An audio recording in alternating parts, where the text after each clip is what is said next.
지금까지 역사가 시작된 이후로 하나님이 최초의 가정을 만드신 이후로 한 번도 가정이 붕괴된 적은 없습니다.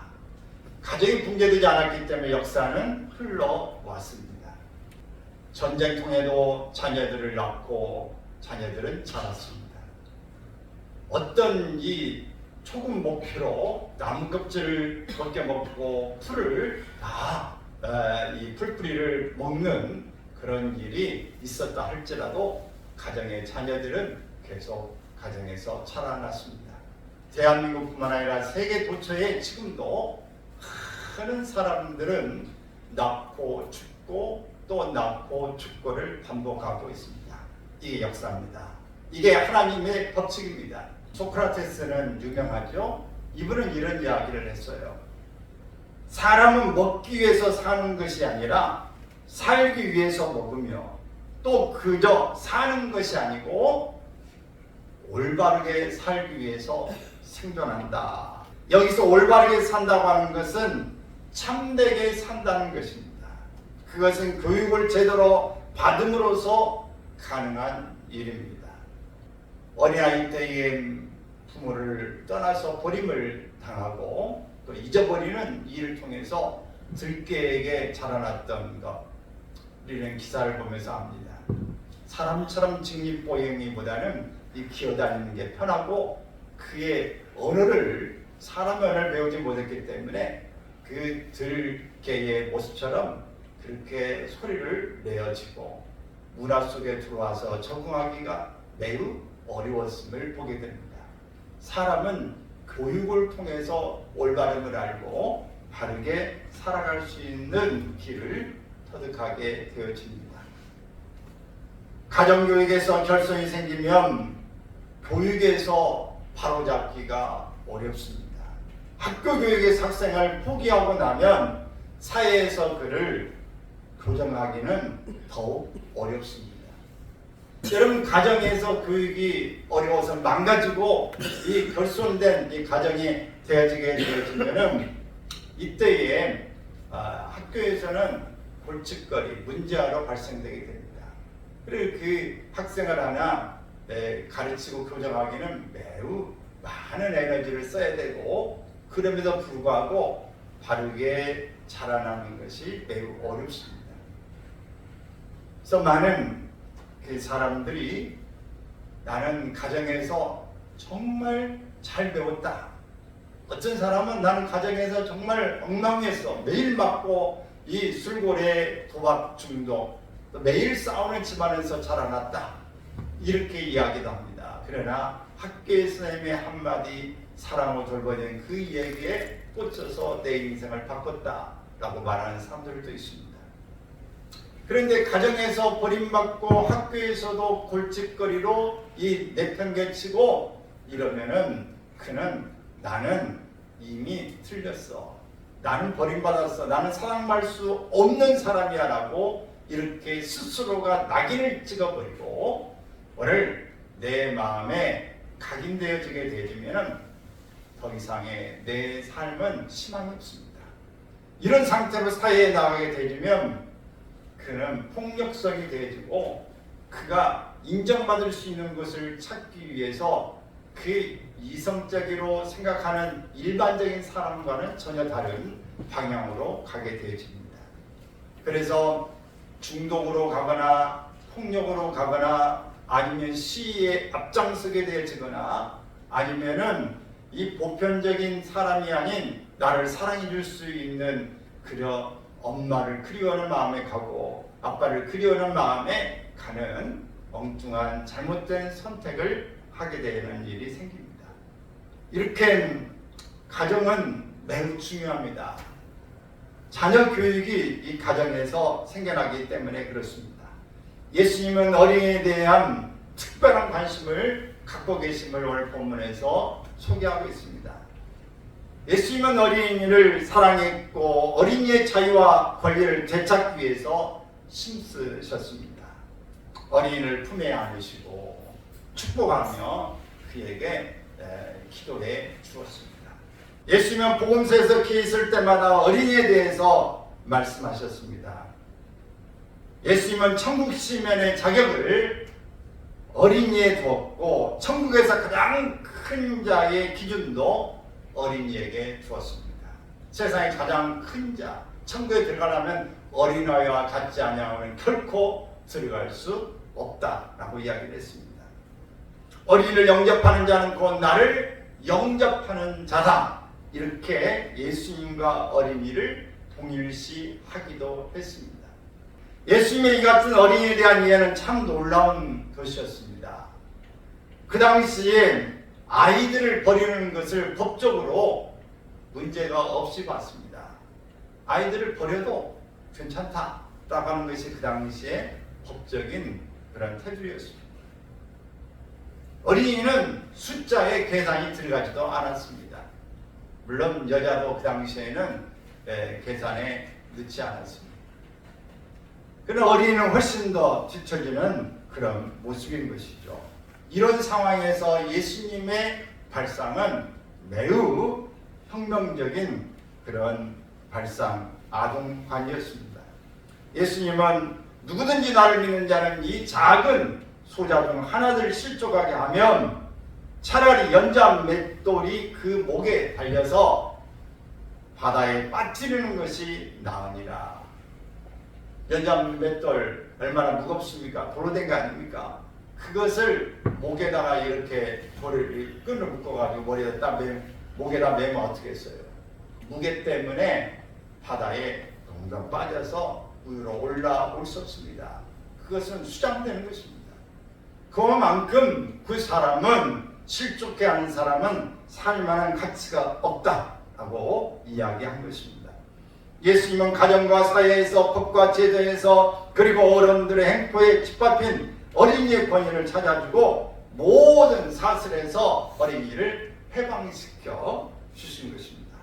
어린이 주의를 우리가 지키면서 우리 어린이들이 바르고 씩씩하게 자라고 있는가를 살펴볼 때입니다. 그러나 하나님 앞에서는 우리가 항상 어린아이고 60살가 되는 부모 밑에서는 40살이 돼도 어린아이처럼 보여주는 것이 부모의 심정이기도 합니다. 어린아이들이 어떻게 자라나야 되는가, 어린이를 어떻게 생각해야 되는가, 맑고 아름답게 성장하기 위해서 우리는 기도하고 이들을 배려하는 마음을 이번 주일을 통해서 새롭게 깨닫기를 원합니다. 특별히 우리나라의 저출산국이 되어지면서 0.78이라고 하는 이런 세계에서 늘 찾아볼 수 없는 이런 대한민국은 모든 게 1등입니다. 거의 앞서가는 게 많아요. 이런 상황 가운데 대견에서 이 술 취한 사람이 어린아이를 이렇게 차로 쳐서 죽였다. 또 사고가 나서 어린아이가 죽었다. 또 이태원 사고를 통해서 청년들이 젊은이들이 죽었다. 또 배를 타고 가다 죽었다. 어떤 이 부모가 자녀를 죽여가지고 가방에다가 이렇게 싣고 왔고 어린아이를 냉장고에 넣어서 죽이고 학대해서 죽이고 이런 것들을 보면은 정말 인구가 없는데 그런 것도 생각이 들지만 어린아이의 생명인데 고귀한 모습인데라고 하는 안타까움을 더하게 합니다. 또 부모가 싸우면서 생활가 어렵다고 온 가족이 같이 그 자녀들을 부모가 먼저 죽이고 자기도 자살하는 일들을 통해 볼 때 많이 어려워서 한편으로 이해가 되는 것도 같고 부모 없이 너희들이 살아가려면 얼마나 힘들 거냐라고 생각하는 이럴 가운데 차라리 같이 죽자라고 하는 그런 심정이었을 것이지만 부모가 자녀를 생명을 빼앗을 권리는 없는 것입니다.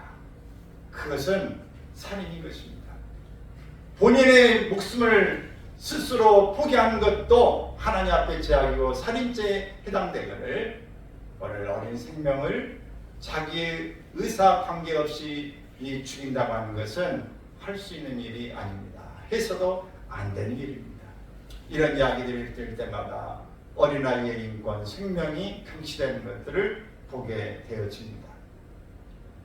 오늘 이 본문에서 우리는 예수님께서 어린아이를 사랑하고 그들 귀하게 여기며 축복하셨던 일을 우리가 보면서 몇 가지 우리가 좀 사안을 생각해 보려고 합니다. 먼저는 부모는 어떻게든 이 자녀가 잘 되기를 원하는 마음을 가지고 있죠. 그렇기 때문에 좋은 대학원을 보내고 좋은 학교를 보내려고 하고 좋은 옷을 입히려고 하고 좋은 방법을 동원하여서 어떻게든지 간에 좋은 것 먹이고 싶은 마음을 가지고 있습니다. 축복이 되어지면 좋은 사람들 만나게 해주고 싶은 마음을 가지고 있어요. 그 당시에 그 엄마들도 마찬가지였어요. 아이들을 데리고 와서 예수님께 기도 바치기를 원하는 마음이 있었습니다. 그래서 많은 사람들이 예수님의 가는 이 행동 가운데에 있어서 어린아이들을 데리고 또 예수님의 만져주신 축복을 기대하고 있었습니다. 이때에 제자들은 그 길을 막아섰습니다. 그 이유는 예수님이 지금 그 힘든 여정을 가면서 피곤하고 또 번거로울 것을 염려해서 아이들이 오는 것을 막은 것입니다. 이때 예수님은 아이들이 내게 오는 것을 용납하고 금지하지 말라. 그들이 오는 걸 내버려 둬라 라고 예수님이 길을 터 놓습니다. 그리고 한 아이를 안수하고 축복해 주셨습니다.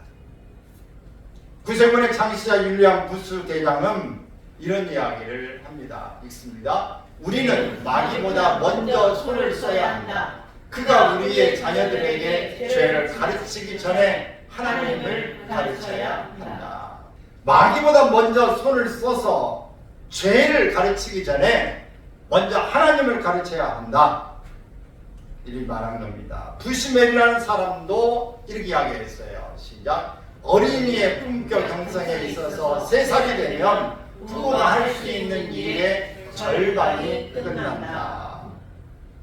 3살까지 어린아이의 이 모든 인격 형성의 절반은 끝난다 라고 보는 것인데 교육학자들이 또 이런 말을 하기도 합니다. 성경도 잠언 22장 6절에 보면 시작. 마땅히 행할 길을 아이에게 가르치라. 그리하면 늙어도 그것을 떠나지 아니하리라. 한나라는 여인은 어린 사무엘을 젖을 떼고 난 다음에 하나님 앞에 약속한 대로 엘리 제사장의 그 수하에 있도록 그를 곳에 맡깁니다. 그리고 절기 때가 돌아오면 해마다 옷도 갖다 주고 먹을 것도 갖다 주고 이렇게 그 아들에 대한 생각을 갖습니다. 어린 사무엘은 엘리 제사장 앞에서 하나님을 섬기는 일, 제사하는 일들을 보고 배우게 되어집니다. 그리고 마침내 사무엘은 정말 하나님의 사람으로서 멋진 이 사사가 되어지고 또 제사장이 되어지게 되어집니다. 사랑하는 여러분, 유대인들은 신앙교육을 통해서 영적인 가치를 가르쳤습니다. 지식보다는 지혜를 더 중히 여겼습니다. 남보다 우월하게 되기보다는 색다르게 되기를 가르쳤습니다. 이집트 사람들이 피라미드를 건설하고 노마가 군인을 훈련시켜서 세계를 점령하게 만들었습니다. 이때 유대인들은 골방에서 탈무드를 썼습니다. 그리고 가정에서 자녀들을 교육했습니다. 그런데 노마는 멸망당했고 또 이 유대인들은 골방에서 탈무드를 만들어 가정교육을 했지만 미국에서 그 3분의 1의 모든 학은 다 지금 유대인들입니다. 그리고 모든 두뇌를 가지고 있는 사람, 재계를 가지고 움직이고 있는, 어쩌면 미국을 움직이고 있는 사람들은 대부분 유대인들인 것입니다. 학원 안 가면 안 되고 또 학교 안 가면 안 되는 줄 알면서도 그냥 안 가도 큰 문제 없는 것처럼 생각하고 있는 이 자녀 교육의 문제는 매우 심각한 문제가 아닐 수 없습니다. 유대 교육처럼 이런 것을 생각하고 있는 사람들은 학교 교육이 문제가 있다. 이런 사람들은 부모가 자녀를 학교에 보내지 않고 가정에서 가르치고 또 다른 부모들과 연대해서 부모들이 각 과목을 이렇게 맡아서 가정 교육을 시키는 사람도 있습니다. 그리고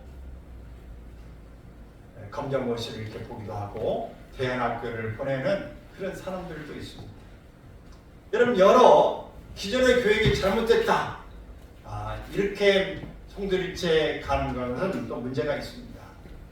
우리 이 기존의 모든 이 교육 방식이 우리에게 있어서 수정돼야 될 부분, 보완돼야 될 부분도 있는 것도 사실이지만 우리가 어떤 교육을 어떻게 시켜야 될까, 이것은 학교 교육도 중요하고 학원도 필요하지만 가장 중요한 것은 가정교육이다. 가정교육이 가장 중심을 이루어야 된다 하는 것입니다. 학교를 가지 않아도 가정에 잘 배워서 이 성품과 품격이 만들어지고 또 다른 사람과의 관계를 가질 수 있는 그 기회를 만들어주면 아이들은 살아가는 데 큰 지장이 없습니다.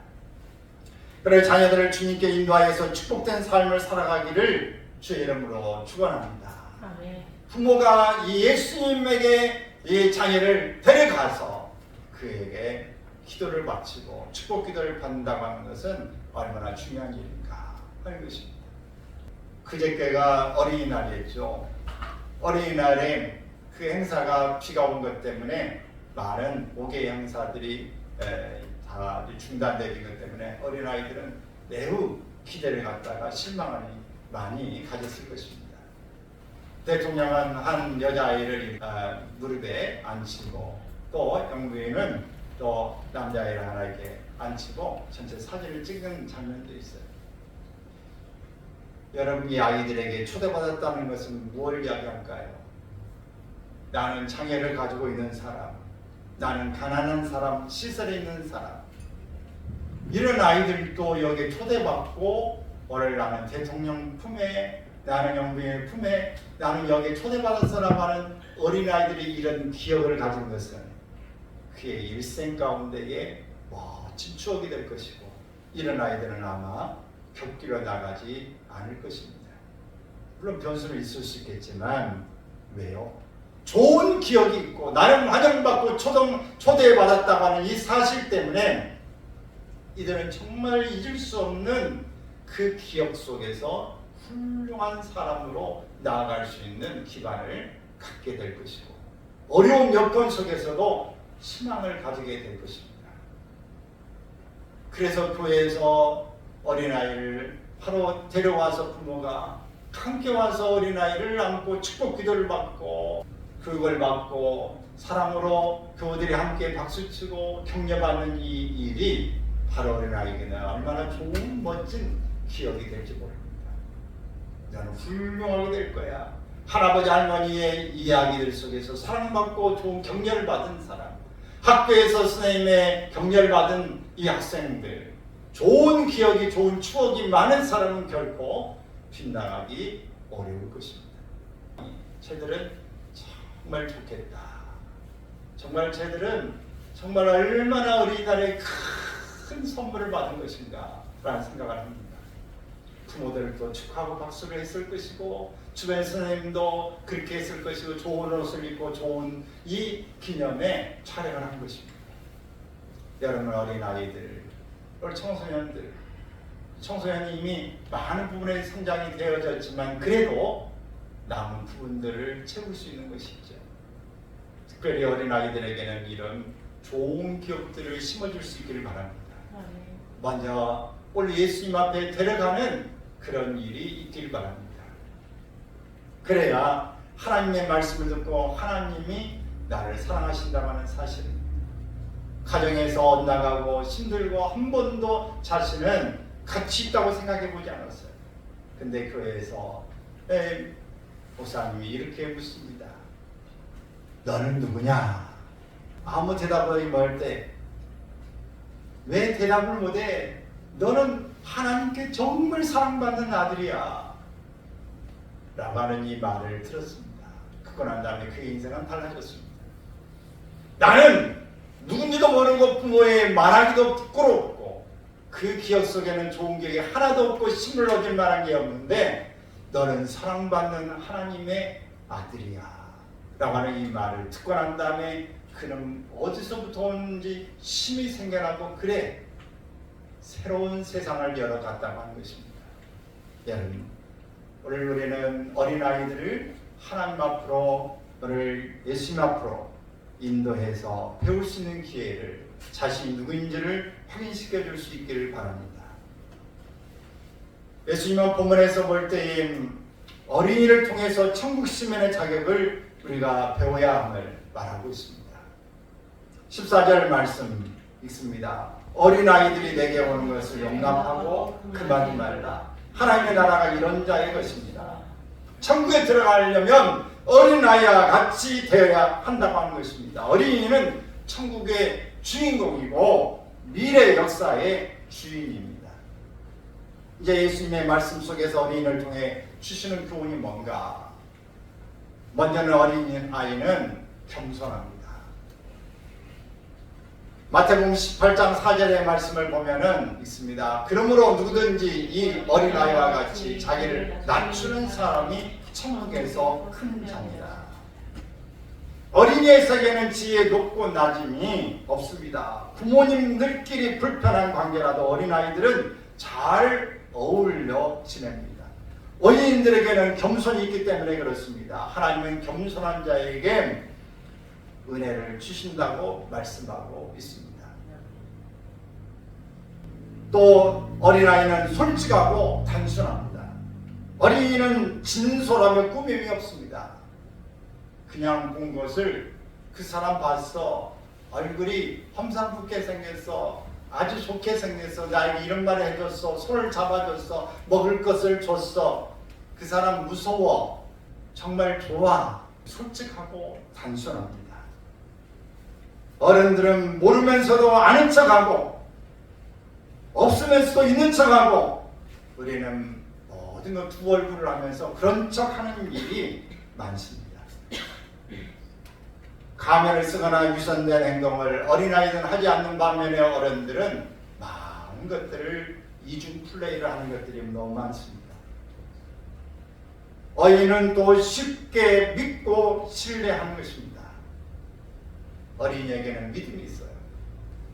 부모님의 말씀도 선생님의 말씀도 잘 믿기 때문에 그대로 신뢰합니다. 어른들로부터 속임을 당하지 않는 한 모든 것을 믿는 것이 어린이들의 모습입니다. 사랑하는 여러분, 아이들이 없으면 웃을 일도 없다고 그러죠. 한 집안이 잘 되려면 갓난 아기의 울음소리가 있어야 되고 청소년의 글 읽는 소리가 있고 어른들의 일하는 소리가 있어야 된다. 이렇게 세 가지를 이야기했어요. 어린아이의 울음소리, 청소년들의 글 읽는 소리, 어른들의 일하는 소리. 이게 어울려 있는 그 가정은 희망이 있고 살만한 그런 활기가 뛰어들게 되어집니다. 은혜 받는 사람과 어린아이의 공통점은 겸손함입니다. 단순함이고 믿음이 있다고 하는 사실입니다.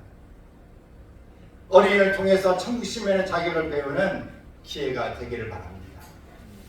우리가 어린아이의 시절을 우리 돌이켜 볼 때에 내가 그때 참 순수했었어. 내가 정말 그때는 단순했었지. 우리 믿음의 시간도 처음에 보면 얼마나 순수하고 얼마나 단순했습니까? 얼마나 우리가 그냥 그대로 본때를 믿었습니까? 하나님이 오늘 말씀하셨다 그러면 아멘 하면서 아멘 하면서 그냥 어린아이처럼 즐거워 기뻐하고 천국에 이르는 걸 안다 그러면 천국을 믿고 그렇게 너무 좋았습니다. 너네 예수님 용서하시라고 했으니 용서해. 친구들에 가서 꼭 화해하고 용서를 해라. 화해해라 그러면 꼭 그렇게 했어요. 회개해야 된다 그러면은 눈물을 흘리면서 회개했습니다. 그럼 여러분 오늘 우리는 어떻습니까? 회개하라고 하라면 또 회개. 나만 그런가? 다 그렇게 사는 거지. 용서해. 화해해. 지가 해야지 내가 해. 내가 왜 해? 하나님 앞에 뭐든 드리면 하나님 앞에 드려 감사해. 쓰기도 바쁜데 뭘 해? 모든 것들은 내 생각에서 그 이야기를 아무나 단순하게 신뢰가 받아들이는 것이 아니라 그걸 한번 내 생각으로 뒤집어서 해석합니다. 계산합니다. 우리 너무 많은 부분들에 커버린 것입니다. 하나님 앞에서는 어디까지나 우리는 어린아이와 같은데 우리의 모습은 어린아이가 아닙니다. 이미 어른이 되어버린 거죠. 또 어린이를 예수님이 축복하심을 본받아서 우리는 축복할 수 있기를 바랍니다. 본문 16절에 있는 말씀 읽습니다. 그 어린아이들을 안고 그들 위에 안수하고 축복하십니다. 예수님은 육체적인 접촉을 가지고 안수하셨습니다. 언어의 접촉을 통해서 축복하셨습니다. 우리는 이삭이 야곱을 축복하신 것을 창세기에서 봅니다. 야곱이 요셉의 두 아들을 축복하신 걸 봅니다. 성경에서는 오늘 축복할 때 이렇게 해야 돼요. 오라고 해서 입을 맞추고 안아주고 손을 얹는 접촉을 하면서 축복했습니다. 오늘 유럽의 미국 사람들도 그렇게 자연스럽게 키스하고 안아주고 이렇게 하는 것이죠.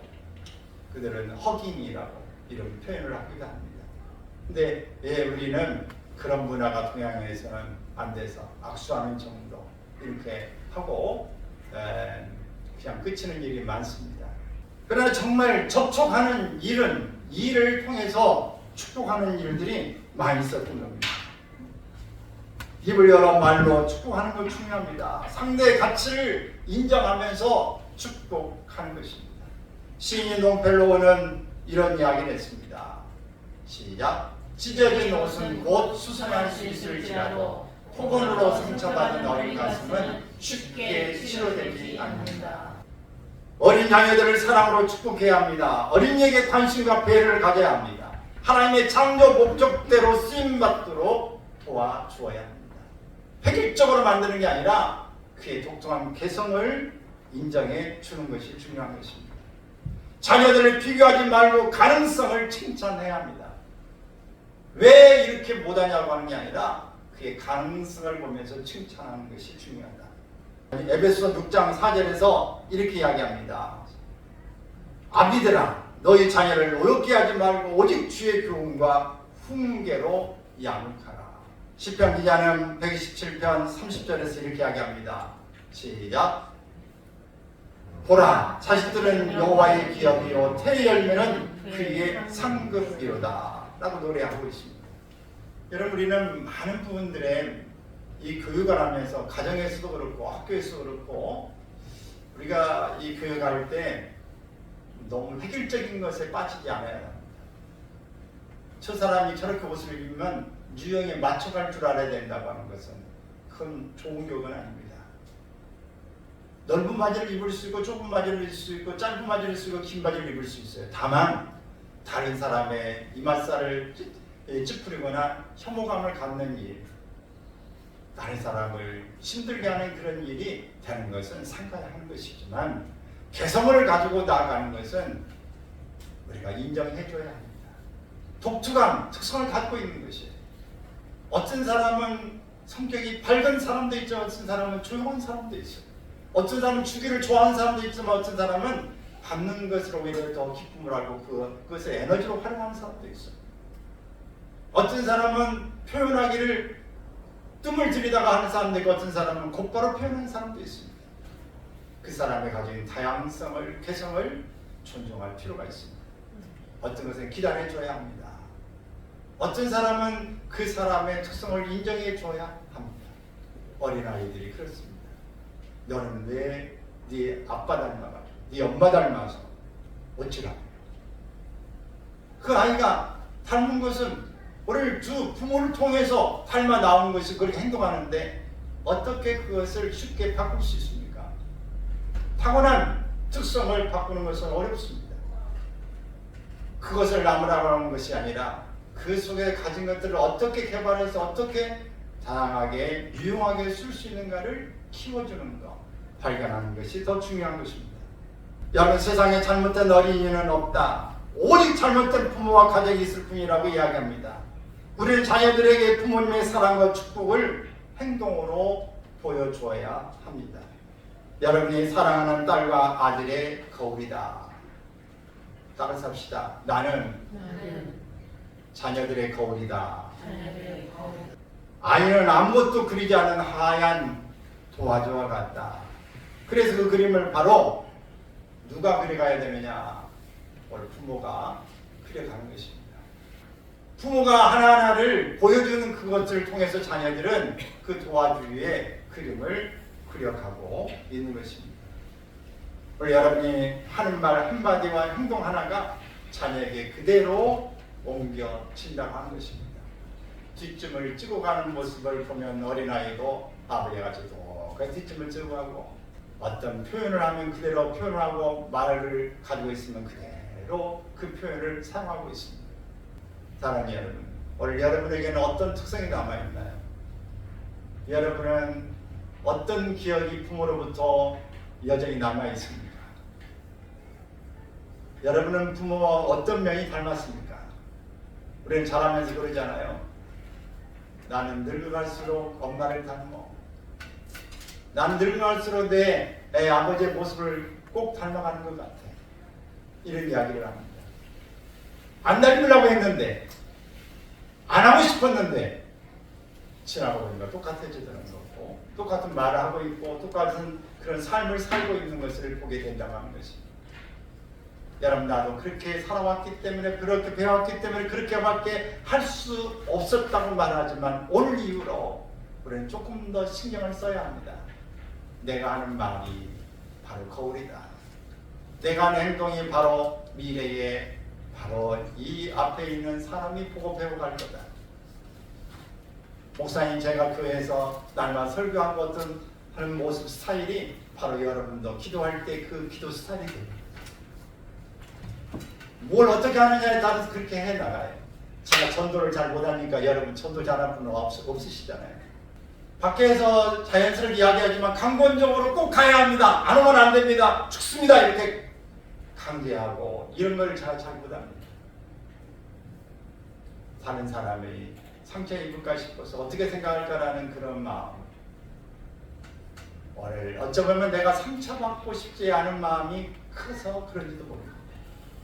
우리는 어린아이가 아니지만 어린아이 시절이 있었어요. 그리고 우리는 어린아이들을 보면서 우리의 어린 시절을 깨닫습니다.